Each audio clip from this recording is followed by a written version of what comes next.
This is Hannibal from the Hannibal TV, and on the line we have 3-time, some might say 4-time WWE Tag Team Champion, former WWE Intercontinental Champion. He also defeated Hulk Hogan during his time in WCW. He was one of my trainers in professional wrestling, my original trainer in professional wrestling. The Mountie Jacques Rougeau, who was also part of the famous Rougeau Brothers and Quebecers tag team. How are you doing today, Jacques? Hello, Devin. I mean, Hannibal. How can I say that? Devin, because I know you personally, but Hannibal, I'm doing very well, and so are you, I see.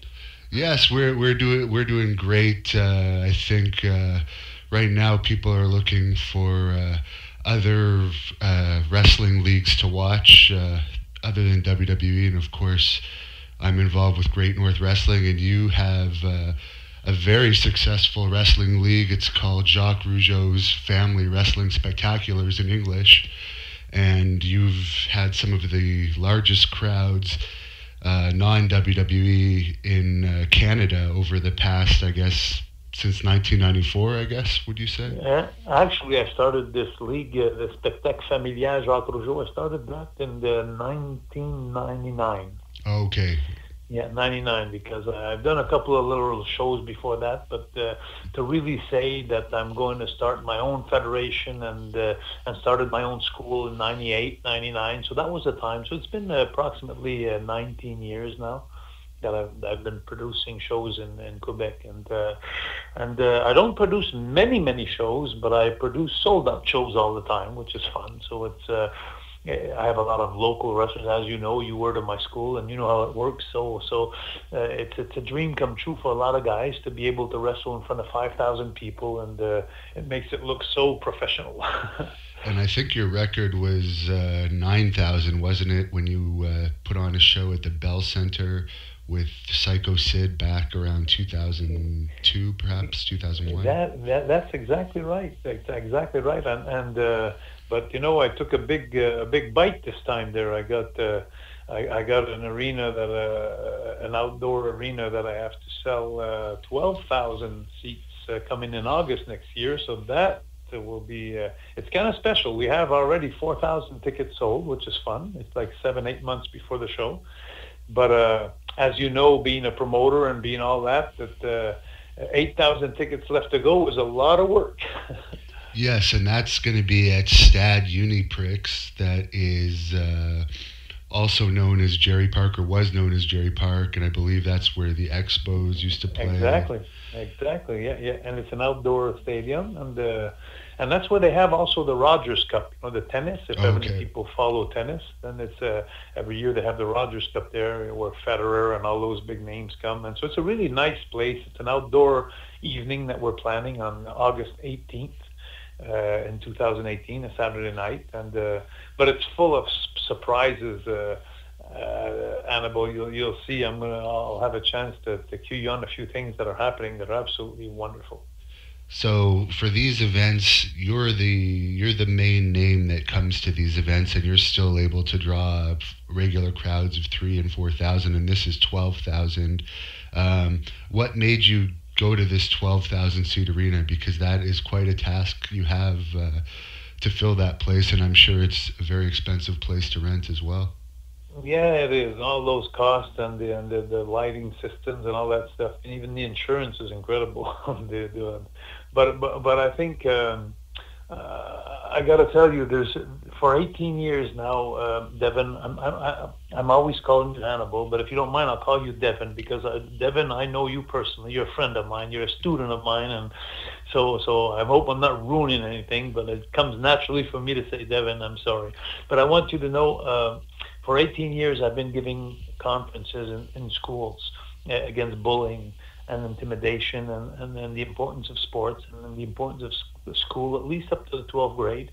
And I've been doing that for free for 18 years. And last year, I don't know what happened to me. I was getting more and more demands from schools, and it was like it was growing tremendously. And then and I learned this story about this guy, and actually he's from Chicoutimi, Pierre Lavoie. And what he did in the last 7 years is he regrouped a lot of schools. It's a project that it's in schools, but about sports. The schools are not doing enough sports. So he started a deal where he went in every city in the province of Quebec, and he went to get schools and buses federations to bring them all to Montreal Olympic Stadium. And they all would come to spend the day where they would do all kinds of sports and stuff. And it would. He also had a program to help kids in school. It gave them tools to work on sports. And me doing conferences for 18 years now, not as much on sports as much as helping the kids how to confront bullying. And Devin, I've been doing that for 18 years, and a lot of people ask me, well, why, Jacques, do you do 18 years of conference for free? You don't charge. What is it for you, And you know what happened with the British Bulldogs, Devin, and that really scarred me tremendously in life. I was bullied by those guys, and I almost left my career because of that. And so I just, after finally surviving out of that ordeal, I just thought that maybe, as we grow older, you're young now, but when you get my age, you'll see that you start wanting to be remembered in life. You want to give back to society. You want to you want to make it that your passage in life was meant for something. And so I looked at that guy go, and I heard his stories for 7 years, and then I said, why not do it? Bring all schools and buses from all over the province, but let's talk about bullying. And since I perfected a conference, an hour conference on teaching and showing kids how to deal with bullying, and not dealing with bullying as far as using force, because what I do in my conference is I don't use force to beat force. I disarm instead. I disarm the people.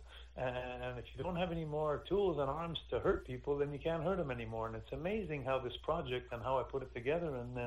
And so I started getting a couple of schools and for my next show next year. And then finally schools, I met a newspaper reporter, who asked me from the Journal de Montréal and the Journal de Quebec, which are the two biggest papers in Quebec. And he came to me and he says, hey, Jacques, he says, what am I hearing about all these conferences you're doing? Because I did 40 this year. I usually do 20 a year, and already I got 40 in my back pocket. So they start hearing a lot about it. And to be honest with you, the subject of bullying is becoming bigger and bigger in Quebec. I don't know if it's like that everywhere, but they're really taking a stand against it. And so he approached me, the newspaper guy, and he said, Jacques, he says, tell me your story. So I told him a story, which I did with you at the Minix Barber Shop in Montreal, but I went and told him the story, and he just he took a story that I told him, just that I would tell anybody else, and he put me on the front page of the newspaper in the province of Quebec. He gave me 2 full pages and he went to the school with me to see me give a conference, because he was hearing a lot of stuff, but he wanted to see, I guess, how credible it was. And to my surprise, I made the front page of the paper. I had no expectations of that. And so 8 million people in the province of Quebec could have seen that article of 2 pages, full pages inside and front page on that Sunday when it happened about a month ago, and a month and a half ago. And it's almost like it's when it rains it pours, but on a positive way. It's when it's nice, it could get really nice too. So word to mouth was, Jacques is a guy who's saving kids. And then I started getting emails from schools and everybody, Jacques, how can we participate and how can we do this? And so I end up with a dream. It's actually a dream, and and nothing's gained yet, nothing's won yet. It's just a giant dream, and so I'm going to work very, very hard, but I feel like I have the support of everybody in Quebec. So I honestly believe that we're going to put 12,000 people in Jarry Park next year. And also on something that's going to help me a lot too, is not only the fact that I've been 18 years helping the kids out, but I've been for 75 years in the province of Quebec. The name Rougeau is a solid name, and four generations of family tradition, and I'm going to have a chance on that night, on the 18th of August, to wrestle with my 3 sons, which my dad did. my dad wrestled with myself, Raymond, and Armand, and that's when his last match he had. Is my father was his three sons, and I want to relive that dream if you'd like. And the people in Quebec, they like the name Rougeau. It's my father, my great uncle, my brother Raymond. Everybody gave such a lot of time and respect to the people, and now it seems like it's coming back to us, and not that we expected it, but now since everybody is coming to us, because a lot of people tell me, Jacques, kids need to have inspiration in life, like sometimes it's hockey players, sometimes it's football players, and now I'm at a stage where I'm influencing on a positive way a lot of the kids. So we're going to be helping the schools, and we're going to be letting the people in Quebec relive the Rougeau family again. So it's so there's two characters that make that event a possible success. And your one son, Cedric, in particular, I know him, and I'm extremely impressed with not only his size and his look, but he has great wrestling ability. Do you want to tell people about Cedric that might not have seen him wrestle yet? Well, to be honest with you, I have three kids that are very special, but Cedric is a monster. Cedric, he's a real monster. He looks like his mom. No, I shouldn't say that. but anyway, he's 6'7". He's 325 pounds now, and he's. But you know what, Devin, I'm gonna have to be honest with you. I promised myself that I would share this with everybody who asked, and I think this is going to be the end of the Rougeaus next year, because my three sons don't have the passion in wrestling that I had, and I think they've been doing this for me. They've been doing this for my dad, but I think every kid has a dream in life and wants to do something. And I don't think wrestling is something that because it takes, Devin, it takes so much time. Talk about the gym time and just the ring time, and not only that, on Saturdays and Sundays I have a wrestling school in Montreal, and when my kids were growing up, normal kids go play on Saturday and Sunday, and me, they have to get up at 7 a.m. and come on, we're going to wrestling school. We'd be there till noon, and then we'd get out of there, and it's almost, their weekend was almost gone, So I think that it was hard, and society has changed a lot too, as you know, Devin. The kids are not like we were. I mean, we were on our bike at 7 o'clock in the morning, and we'd come home at 10 o'clock at night, and now our kids today, we got to kick them out of the house at 11 o'clock or 12 because they want to be on internet or whatever until hours and hours and hours. So I don't think that they're living their passion; they're living my passion. So I realize that. I come to a point that I realize that, and so I'm going to give them the greatest gift. I'm going to free them from wrestling, but at the same time, I'm going to savour. How can I say that? I'm going to enjoy. I'm going to really, really live the greatest day of my life in the ring with my three sons, because for me it is a passion. For me, it's always been a passion. And so it's going to be a great, great moment for me and for the Rougeau family, and we're going to leave something great in the schools. But my kids, like JJ, my older one, he started.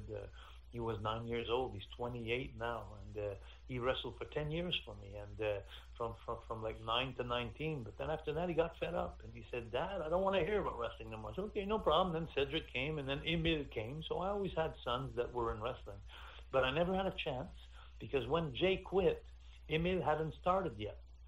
Okay. So now I'm going to have a chance to wrestle with all three in the ring. So it's amazing how my kids are. And if any parents that are listening now, they know that you could have three kids, but they don't look alike at all. They're all different characters and different people. So, but it's going to be marvelous for me to. I know they're going to take this match very seriously.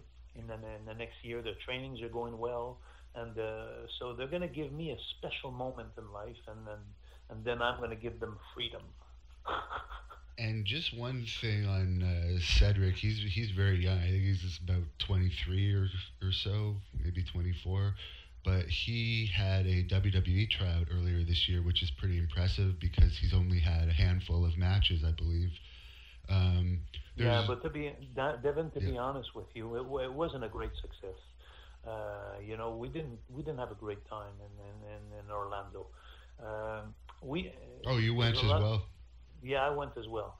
And the thing is yes, because I didn't want to leave him in an ocean full of sharks. Right. But I'm talking because about he's the only wrestled for you under your care, right? Because it is very political, very backstabbing. And the thing is also it says I don't know if I could say this word, but I'm on the shit list. So it's like my son right there. It was something against him right off the bat. And the other thing is. When Vince was supposed to meet us, I went to the Bell Center in Montreal to introduce my son to him. We had a meeting at 11:30 in the morning at the cafeteria at the Bell Center. So we showed up at 11, and finally we had our meeting at 7:00 at night. He made us wait 7 hours in the cafeteria where all the boys come in all day long and looking at us and saying, "Hey, you're still there? Hey, you're still there?" And finally at 7:00 it was. It wasn't even Vince that came. It was Triple H and the other guy who's super nice guy. I love him. He's from England. He's got an England. He takes care of William Regal or Steve Regal. Yeah, Steve Regal. He was very kind to us. Very all day long. He kept coming to see me. Jacques, I'm sorry, because he had a lot of respect for me. Steve Regal liked me a lot. And he said, Jacques, I'm so sorry that I've taken so much. Oh, no problem. And but I knew that day when we left there, and so did my son. And even I'll tell you a scoop. I got to tell you this: Arn Anderson, he tried to intimidate my son that day at the Bell Center, and we were just minding our own business. And then he got at my son with a plate at the cafeteria, and then Arn just came and kind of like pushed him a bit. Said, "Hey, watch out, man!" And my son just turned around on him and he said, "Oh, I'm sorry," because I raised my kids to be polite, but right then I saw it, and so that day, and my son, he did it very well, gentleman-like, but inside of him, it must have hurt his feelings, and it must have hurt his feelings to wait 7 hours for someone who doesn't even show up, Vince McMahon. So I think from then on, he lost a lot of. They did well. The WWE did well. They tried to take away his passion that he had for wrestling, because you've seen him. He had it. But he has $1 million look. If I could draw a wrestler, it would be him. And it's amazing, because when I went to the school down there, it was like we spent 6 minutes of wrestling in the ring. The rest was all like how do you call it, CrossFits and calisthenics, and it was all like chains on your back doing push-ups. It was like running. It was nothing about the wrestling that I knew of. So I'm part to blame of that too, because I never followed the wrestling for the last 15, 20 years. So I'm part to blame in that, and so I'll take my part of the blame. But at the same time, you take a guy like Cedric, who's bilingual, speaks perfectly English and French. He does drop kicks, he does backflips, he was even doing a 450 before he injured his leg a year and a half ago, 2 years ago. He broke his leg doing a 450 off the top for a 6'7" guy, 300 pounds. You don't see that shit. Oh, I'm sorry. And but I'll have to say that if you have seven rings in a school in Orlando, and you have so many greats, so much as being called great teachers over there, then if he's not perfectly like you want him, then you have a school, take my son and finish what I started, change him in the new generation, give him what he needs. But you can't take a guy with 6'7", 300 pounds, doing all those flips, bilingual, for marketing in French and Europe and Africa, everywhere, and the Rougeau name, the Rougeau name. I almost forgot about that, but it's like so he's the fourth generation of the Rougeau family. That's marketable. It's incredible. So if you have a candidate like that who's not perfect, but he has all the assets to become a great champion one day, then take him in and help him. So I don't think their mentality was to help him that much. I think their mentality was more to break him, and I think they succeeded that psychologically when we didn't meet with Vince, and physically in Orlando when it didn't work out as well. So I think my son lost interest there. Cedric, who was the greatest potential for the Rougeau family as far as being international. So that's where we are now. So I'm 58 years old next year. I'm gonna wrestle for the last time. I may not do my backflips, but I'll do some drop kicks. I'll be in there. I'm in great shape physically. So how much do you weigh these days? I'm weighing at 228. Okay. 228, which is, my legs are awesome. I don't have a belly. I got a nice little chest, with saggy little lines underneath, but that's part of the age. But I'm in good shape. If you look at me from far away, if you're not sitting in the first row there, you're going to say, hey, he looks in shape, that guy. But so I'm going to have some fun. I'll be doing my sunset flips and my drop kicks. But the most important for me, I could just imagine, I picture that sometimes when I lay in bed at night and I hear my announcer, ladies and gentlemen, and now they start introducing Emile, my younger one, and then Cedric, and then Jay, and then myself at the end, the father of the three sons, and I'm just imagining all the wrestling fans who've been watching wrestling for 75 years. The Rougeau family's been part of it, so it's going to be not only a great moment for me, but I also think it's going to be a great nostalgic moment for the people and the wrestling fans who have known myself or my father, even the older people, my uncle. It's going to be a great time. And Jarry Park, there was 2 extremely famous wrestling events there too in the past. Absolutely. Wasn't one of the highest grossing events ever? Didn't it take place in the 70s? I don't know about... Or sorry, up to that time, not including now. Yeah, exactly, but exactly. Yeah. But yes, in those days it was awesome. It was the main event that I was there. The greatest show I've seen was my father against Maurice Mad Dog Vachon. It was Grand Prix Wrestling against All-Star Wrestling, Super Étoile, which was 2 federations that were competing in Quebec. And there was 26,000 people there live, and there was like people throwing rocks and chairs because they couldn't get in. They were like I can't remember. I don't want to say some imaginary numbers, but I could imagine there was probably 5,000 people outside the doors waiting to come in who couldn't come in.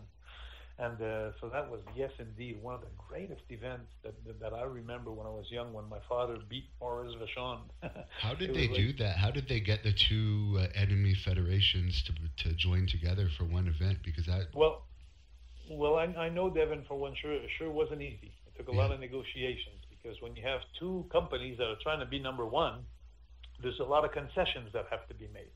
And I know one of my Uncle Johnny lost that night, but my father won that night. I also know that one of their great stars won and one of our great stars won. It was shared.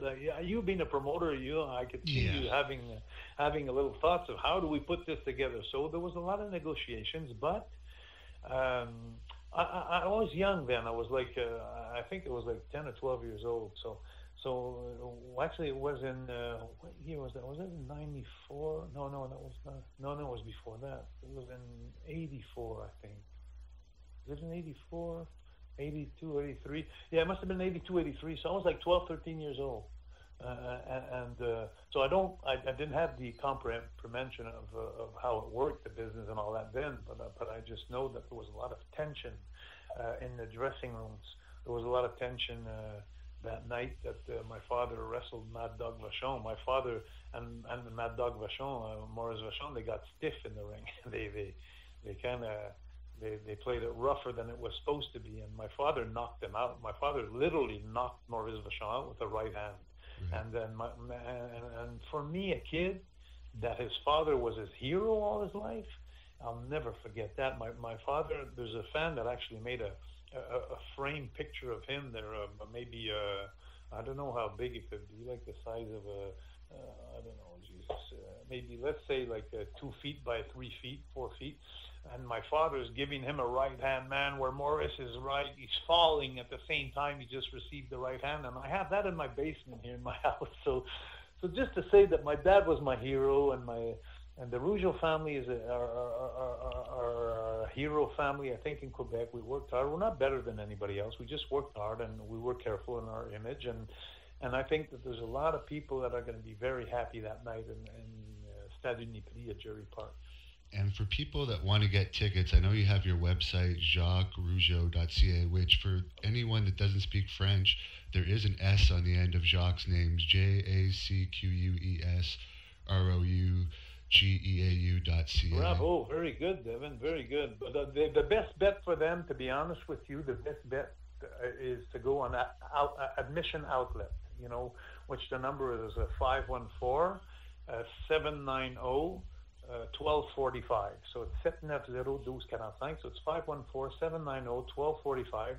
And there's great seats left because there's only 4,000 seats sold. So, and the event is only in August next year. So, and it's one of those places where I've been doing since I've been organizing the promotion and all that. That I go up on top, and I make it a point every time I go with my girlfriend because she works with me, and I go on top, and I go sit in the last seat up on top. And what a great view, because people have to understand that all the seats are good in that place, and the reason why is because Jarry Park, where they play tennis now, the seats, they go up right beside the tennis court. It's not like an arena hockey rink where it's wide and the seats go up far like the Bell Center or something like that. They're the size of a court of tennis and maybe 20 feet on each side of the court, and then the stand's starting to go up right away.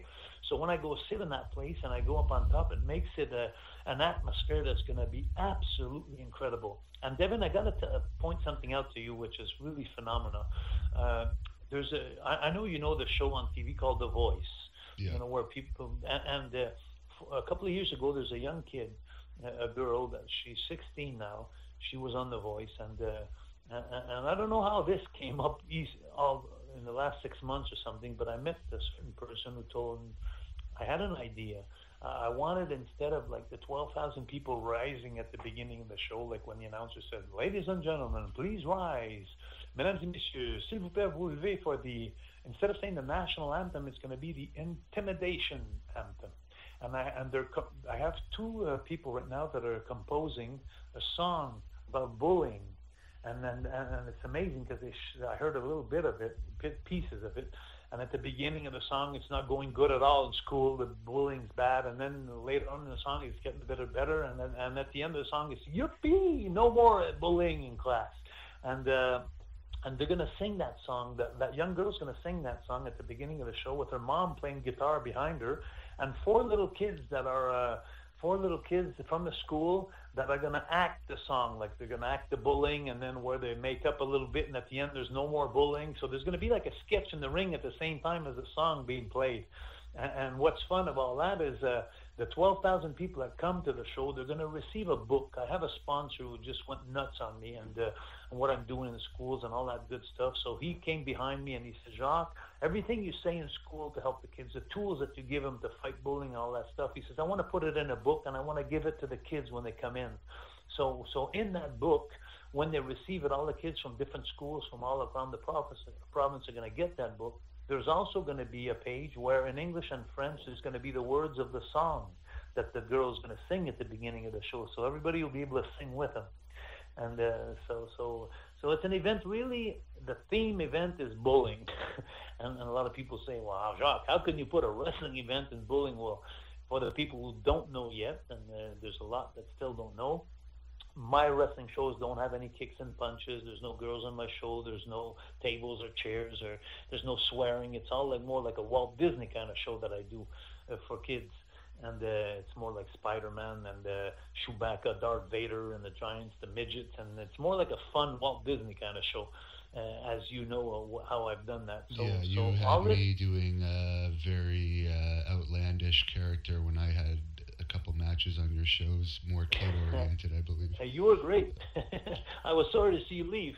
But anyway, all this to say, Devin, that this message that we're passing through the province of Quebec, it's no against violence, and it's no against bullying, and it's like so this message that we're putting through all evening, it's going to be parents, grandparents are going to be there with parents with 4-year-old kids. You have to be 4 years and older to come to my show, but it's for any age, but it's accessible for 4 years and older, and so it makes it a nice family souvenir. Hopefully that they'll remember the Rougeau name for a long time. And for people that want to learn how to wrestle and participate in your wrestling school, there isn't much that I would recommend within, actually nothing in Quebec I would recommend, or probably any of the East Coast. There's not much in Ontario. You have trained, I might not get along with it, but you trained Kevin Owens, you've trained me, of course, your sons. So it's a very good school if you want to learn the basics on how to wrestle. So where would people find out how to join the school if they're interested? Well, Devin, to give you some negative news, because I'm not a negative kind of guy, but to give you some negative news, I don't think my school is going to be continuing very much after the show next year. I think I'm going to be closing everything down. I'm going to leave the business. I really think I'm going to keep doing my conferences in the schools to help the kids, and I'm going to be implicated in more socially with the people. I'll stay close to the people in Quebec, but I think by losing the interest, by the lack of respect that I've had in the last year from different people that I don't need to get into. I know you already took care of one. So it's like I think that my son's not being as passionate as I am. I think it's time now for me because to do something else. And I had a lot of fun too doing my. I do a lot of humor, like stand-up comedy shows, but it's like a conference. It's more like your a conference. whole training was a stand-up comedy show, from what I remember. but it's fun because now I go in little places, like I fill up little how do I say that? Like, comedy clubs and comedy clubs. Yeah, thank you, Devin. And there's 250 people that come, and it's amazing because I have fun. I like you. We sell our tickets ourselves, and I go into town and I sell the 250 tickets, and in 2 days I sold the tickets, and then I do a show, and I do about 2 of those a month. So it's like it's plenty enough money for me to live. I'm not a kind of guy who lives in the. I'm not rich. I'm not poor. I'm just. I have a happy life. What I have, I appreciate, and but it keeps me. So I'm going to be going into like a half retirement. I think staying close to the people and then helping the kids in school. But to be honest with you, Vince McMahon has kind of made me lose interest in wrestling. And where wrestling's going today, for me, it's too bad. So, but that's the way it is because me, I say it's too bad. My sons are happy, but me, it's too bad because my heart is in wrestling. I've been a wrestler since I was 1 day old, and that was my life. And but I'm happy today, and so I'll turn the page on wrestling, which I never thought I would. But I won't do it without I've left a little trace. And just one last question. You mentioned that William Regal showed you a lot of respect when you were backstage at the Bell Center. In general, with the young wrestlers and the agents, when you were back there, did you find that they were happy to see you backstage in WWE? Yes. I had some kids. You see, not watching wrestling for 15 years, I didn't know the talent. Yeah. But so many talent came to see me. Mr. Rougeau, nice to meet you. I was a fan of yours, and so it was really nice. Everybody was nice. The only one, Arn Anderson, was like that, and that was about it. Because even when I walked in, the first person I crossed when I was going up to the cafeteria was Kane, and Kane, it was amazing because he was on his laptop. He was sitting down, just doing his own little thing in the corner, and I passed in front of him, and I looked at him and I tapped him on the shoulder when I went by. I said, "How you doing, brother?" And then he looked his head up to me like this, and he put his head right back down like he didn't know me, And then I said, "Kane," and then he looked up again and said, "Jacques." Oh my God! He put his computer beside. He got up. He says, "How are you, Jacques?" He was very nice. Me and Undertaker and Mark and Kane were very close friends, so at least close enough. A lot of respect, and then I'd like to introduce you my son. I introduced Cedric to Kane, and I swear to God, my son was eye to eye with him. They were the same height. Kane looked at my son. He says, "Holy mackerel!" And that's the impression that everybody does, and when they see my son. So I still think your son's gonna be a wrestling superstar, even if he doesn't have interest. Someone in there is going to get some brains one of these days, and. Well, I think they should come and get him. He's so talented, and for his size, incredible, but I got to also admit that for 15, 20 years, Vince called me 2-3 times, like through his agents, to go do a performance or go do a show, and there was absolutely no because what I was doing against violence and the wrestling I was doing, if I went on TV to do one show where I got hit with a table, then it would contradict everything I'm building up in Quebec. So it was like, oh, okay, Jacques, you're going to get the big payday money, but you're telling the kids no violence, and then I see you on TV getting hit with a chair. So what are you saying, us, Jacques? So I couldn't go for Vince. So when he called me, I explained that to him. It's nothing personal. I'm just having a new kind of wrestling now, family-orientated, where I can't be seen in this kind of element. And so after trying 2-3 times over the years, then he finally let go of the Mountie, Jacques Rougeau. But I think that when I came back with Cedric and proposed that, I think he must have had it on his, how can I say that? His radar, maybe, and then. Oh, he was like upset that I didn't go for him when he needed me. So now I guess he's just. Oh, it was on his in the back of his mind, I guess. Yeah, like he wasn't. He was disappointed, and there's not a lot of people that said no to Vince McMahon in his career, and so and the fact that I never needed money, I always was okay. I always managed by myself, living. So a lot of wrestlers don't have that opportunity to say no to Vince because they're in need of money or in need of a job or they're in need of a wrestling he owns. So if you're not with Vince McMahon, you're nowhere. So but that never stopped me from saying no when it was wrong and yes when it was right. And now that your brother's back with the company, there's always people talking, are they going to put the Rougeau Brothers in the Hall of Fame? Oh, my God, you're so nice. But, the truth is Steve Lombardi. You know Steve Lombardi? Yeah, the Brooklyn Brawler. He's in the Hall of Fame. Do you know that he's in the Hall of Fame? No, I didn't hear that, but I know Coco Beware is, which I was a little shocked at. Hacksaw Jim Duggan, guys like that should be in the Hall of Fame because they were talent. They were known and they did a great job in their own characters. But the thing is there's place for the Rougeau Brothers in there, and like the Brian Blair and Jim Brunzell, the Killer Bees that were there, and all the other teams that we work with. So when you look at all that and you say that Jacques Rougeau with Raymond and the Quebecers with Pierre-Carl Ouellet, champion of the world 3 times, and Intercontinental Champion as the Mountie, and everything I've done, and I see other talent that are there in the Hall of Fame, I know now for a fact, and after my meeting that never happened with my son, that the Hall of Fame is only a business pattern, and it's only a business place for Vince McMahon to make more money marketing and stuff like that. Because I've been told so many times, Devin, without being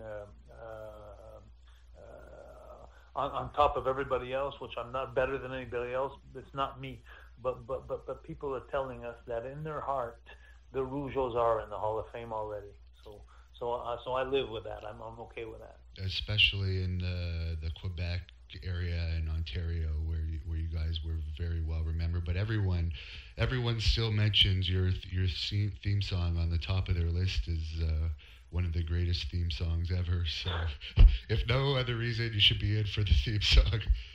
But Jimmy Hart's the greatest manager of all times. I've always said it, and I'll always repeat it.